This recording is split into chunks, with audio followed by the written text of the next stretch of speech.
Mutual fund versus direct investing, दोनों में से कौन सा बेहतर तरीका होता है वेल्थ क्रिएट करने के लिए।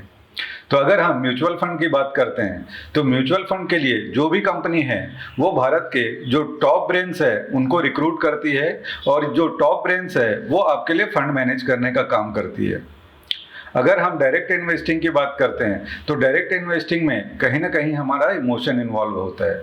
तो बेहतर है कि अगर हम म्यूचुअल फंड के थ्रू अगर वेल्थ क्रिएशन की जर्नी स्टार्ट करते हैं तो उसमें बाजार में जो भी उतार चढ़ाव आते हैं उस उतार चढ़ाव में हमारा इमोशन उतना इन्वॉल्व नहीं होता, क्योंकि पहला चीज़ है एक तो हमारा डायरेक्टली उसमें इन्वॉल्वमेंट नहीं है, डे टू डे हम उसको ऑब्जर्व नहीं करते हैं, और दूसरा ये है कि ये हम सिस्टमेटिक तरीके से करते हैं। तो हर महीने हमारा कुछ ना कुछ फंड म्यूचुअल फंड में जाता है।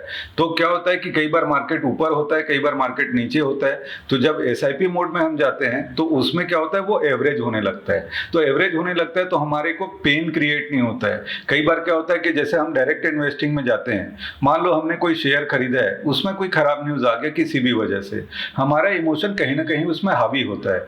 तो उस इमोशन की वजह से हम कई बार अच्छी कंपनी से भी एग्जिट कर जाते हैं जहां पे वो बहुत बेहतर अपॉर्चुनिटी होता है बाइंग करने के लिए।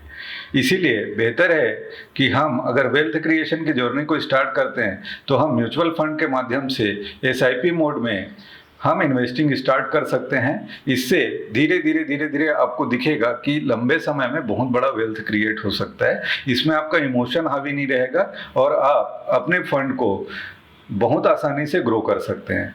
तो मेरी तरफ से तो यही सलाह है कि बेहतर है कि आप डायरेक्ट इन्वेस्टिंग के बजाय म्यूचुअल फंड के थ्रू एसआईपी मोड में इन्वेस्टिंग करें, ताकि आप में स्टेबिलिटी बना रहे और लंबे समय में आपके लिए एक अच्छा वेल्थ क्रिएट हो सके। All the best for your wealth creation journey. Thank you.